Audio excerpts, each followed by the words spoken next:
Alrighty, welcome back, ladies and gentle jammers, to the Chupacabra's lair. I'm your host, Larry, the most delectable, Jedi Chupacabra man, and we're back for some more Android game action here today, taking a look at Puzzle Droids from Star Wars. That just goes to show you that even LucasArts / Disney is more than willing to join the long list of people that have ripped off the game concept from Bejeweled and just thrown some robot textures on it. So it's May the 4th, May the 4th be with you, and it's that wonderful holiday where nerds all around the planet say that to each other and make a big deal about it and do Star Wars stuff. I don't really have any lightsabers, like toys, that I can hit people with. That was never really my thing. But I can certainly play a mobile game that just came out, can't I? So let's go in here. And this is themed around the most recent Star Wars release. So it's like Episode 7 as opposed to Rogue One. So Rogue One was, I guess, the more recent release, but it was a prequel sort of a deal, or like an in-betweeny type of deal. And this is essentially just completely ripped off of Bejeweled, like 100%. There's really nothing crazy about it. You just try to line up as many of these shapes as you physically can in order to accomplish a goal. In this case, we're trying to destroy all of these blocks, which means I'm gonna use some of my special abilities. Wait, what? I can't use this? I need 5 adjacent tiles for this to work. You crappy thing. Yeah, so just regular Bejeweled, and they also give you some, like, story-based abilities that you can use that allow you to blow different things up on the screen. So I've got Han Solo's blaster and BB-8's cutting torch at present, and I created a bomb. And what the bomb is going to allow me to do is blow up anything of the same color as what I shove inside of it. So it wants me to shove one of these in it, which I really didn't want to do, but I will anyway. And basically, we're just trying to piss off this sandworm enough that it destroys all of these sand blocks so that we can proceed. There is an imaginary story mode reason that we would want to do this, but it makes about as much sense as anything else in the universe, so we'll just go with that. And I guess the way that this thing works is you feed it these little tan balls. There's not really a story reason to do any of this. These are just things that exist for us to touch. How do I get these are like little homing bombs, and they don't always want to behave themselves. But fine. I'll just combine more of these so I can feed the monster and have him touch stuff. And we'll do that, and then I kind of want to do some slick combos in these games, but that was always my biggest issue with games like this, was that there's one part strategy to it, technically, if you're really good at color matching, and then the other component of a game like this is just sheer luck. Like, this game is designed so that the little smarty pants algorithm is attempting to, whenever possible, feed you really good combos so you get like a really cool domino effect in the background. So really it's 3 parts luck, 1 part bullshit algorithm, and then like half a part of your actual strategy, which is part of why I always got kind of bored with games like this, because all the cool cascading domino effect stuff always happens after you're done playing. So it's almost like the game could have just played itself from the get-go, and I didn't actually need to be involved at all. That said, this is a little bit different than the other type of like Candy Crush Bejeweled games that I've played in the past. And that is that you actually get some cool little abilities, like shooting the blasters or using BB-8's cutting torch, that allowed you to do like cool extra things.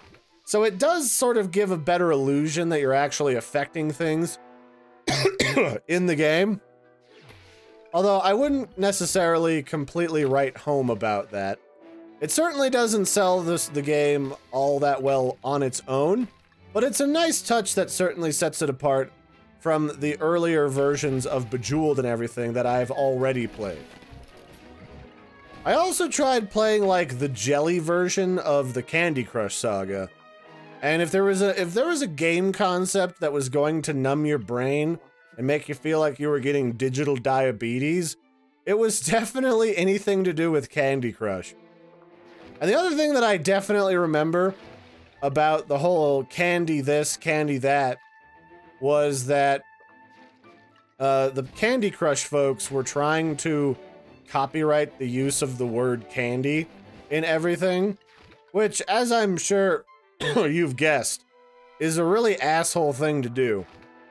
And most people considered it very rude to try and do that, so what ended up happening, among other things, was there was a bunch of people protesting in the game development community, especially when it came to Android games.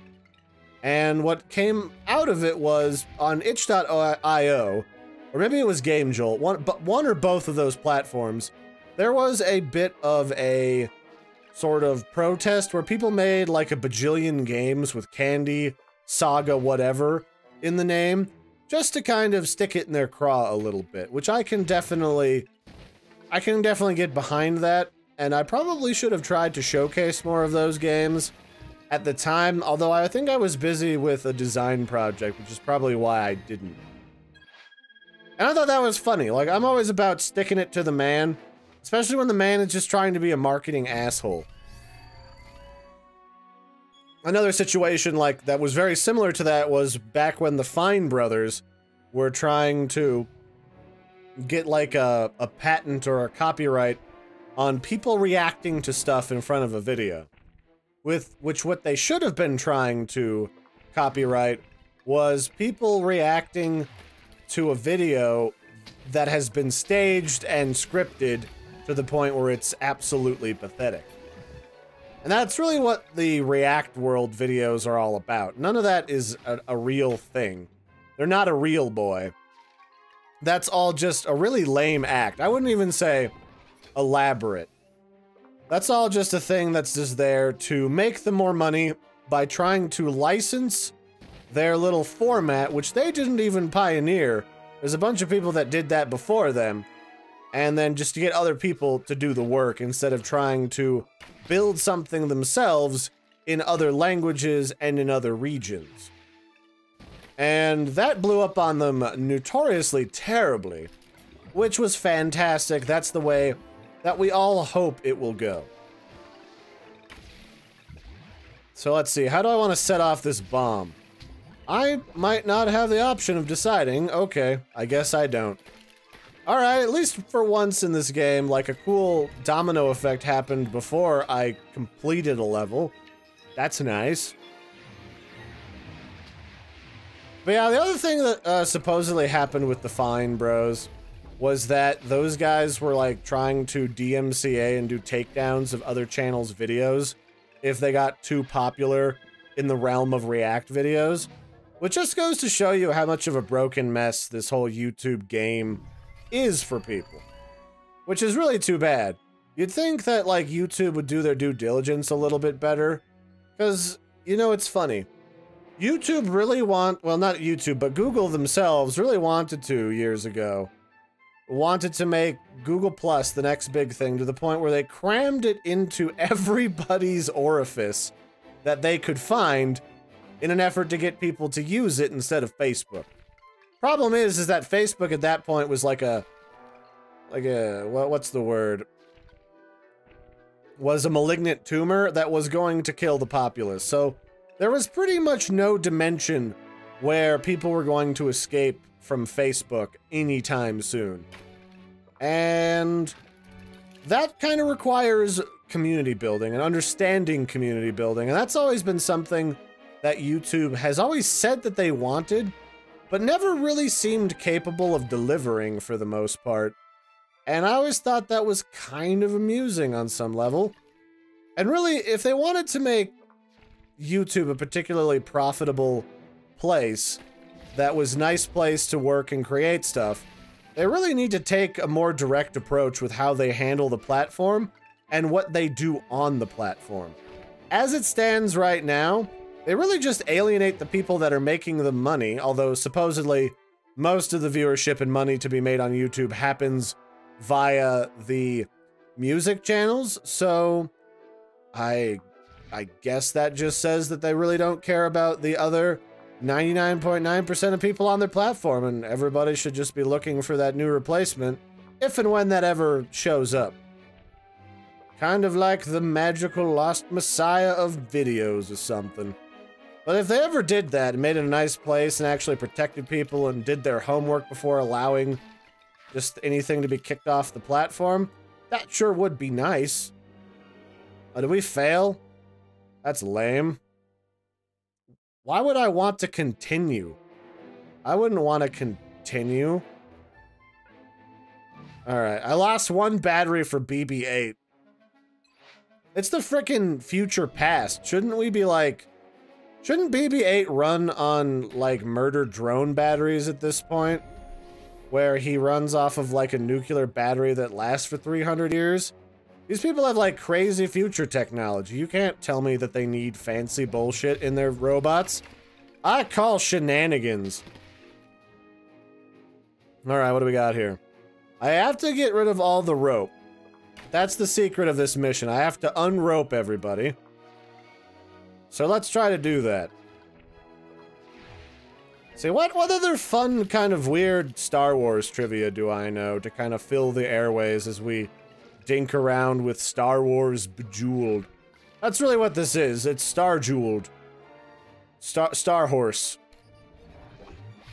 Oh, I did go to the costume event for Star Wars, where there's a touring art exhibit that's been going around the country for Star Wars that is all about the original videos and where all the costumes were designed for that. And funny enough, even in the prequels, the clothing material that they used for the Jedi was actually of this old World War II era cloth that they found a bunch of bundles of lying around inside of a warehouse in the UK that was left over from World War II.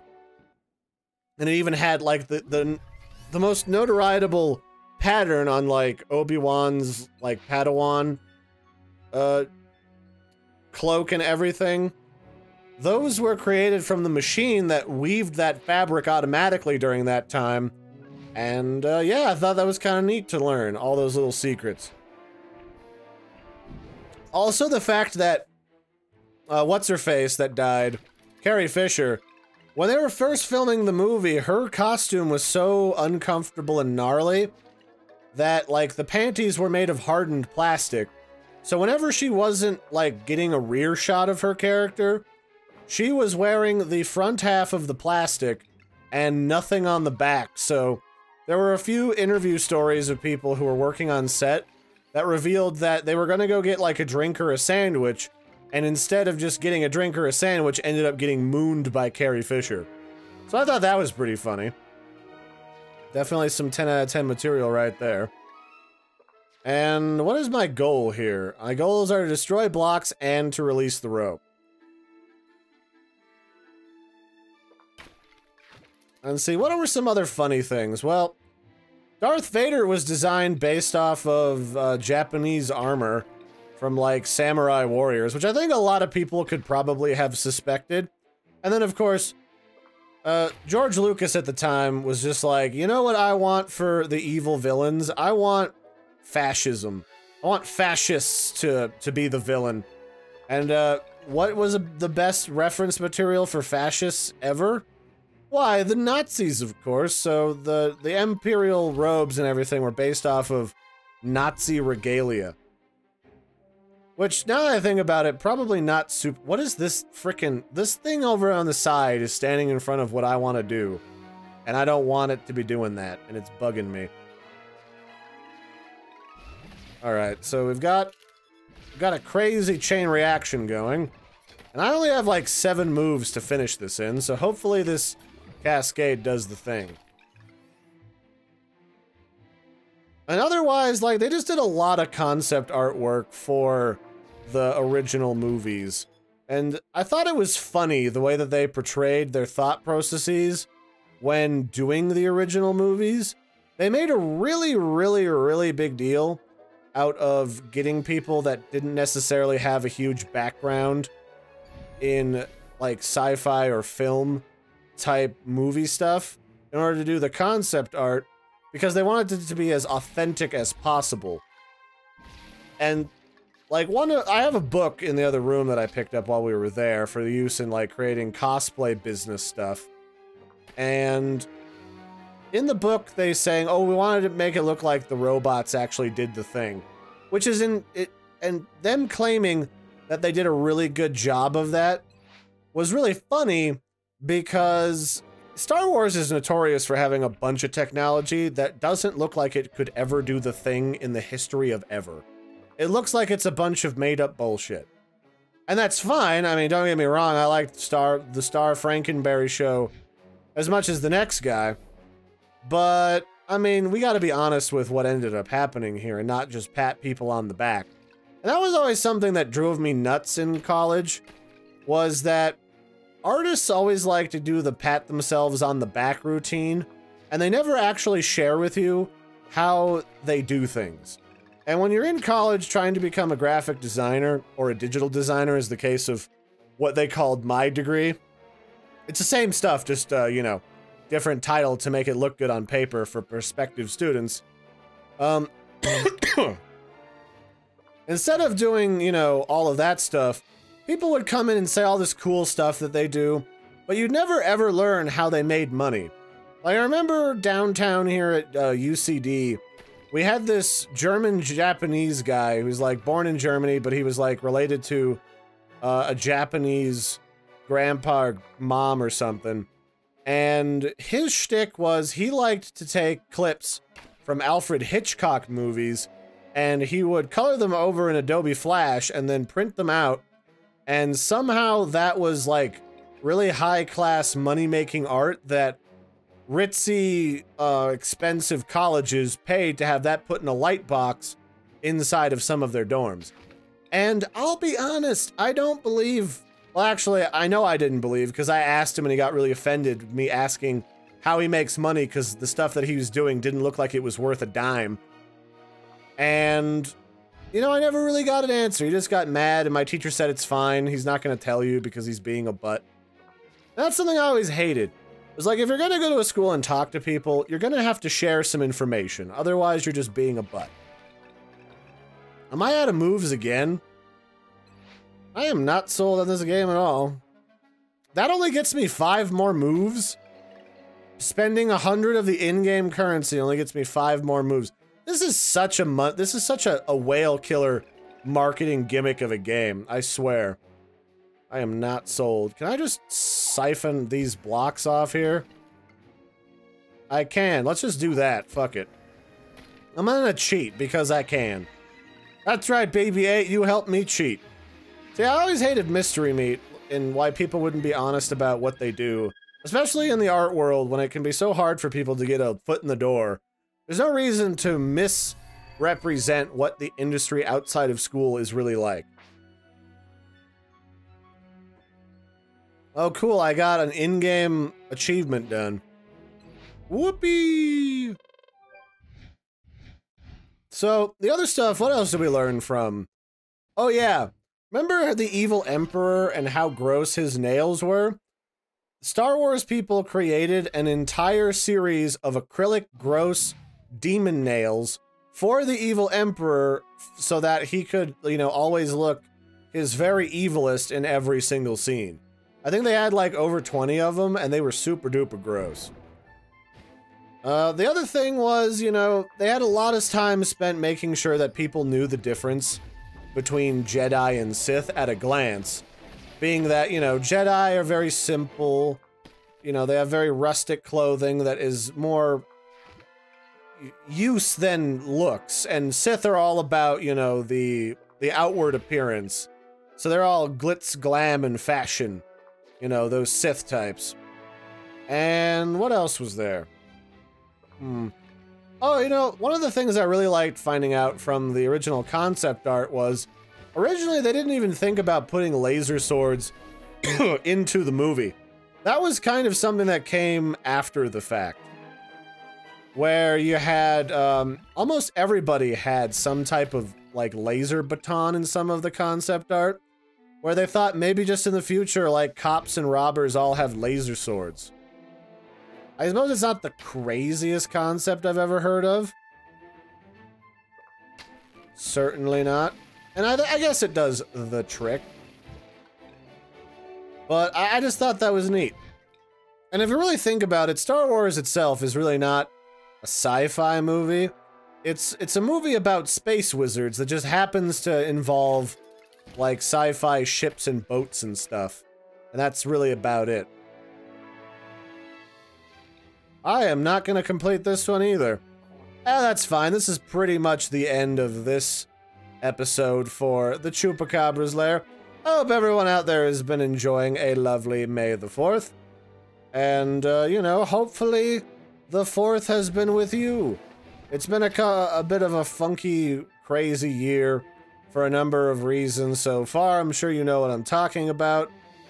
And up with whatever you've been doing all right with whatever has been going on in your neck of the woods so far. And if you want to check out this game, it's free. It's probably on both Android and iPhone. I'm only playing this game on Android because it's the easiest for me to record right now. But these games are money makers. Like, this thing is trying to get me to spend in-game money and, like, by buying in-game money with real-world money to make this game easier on myself.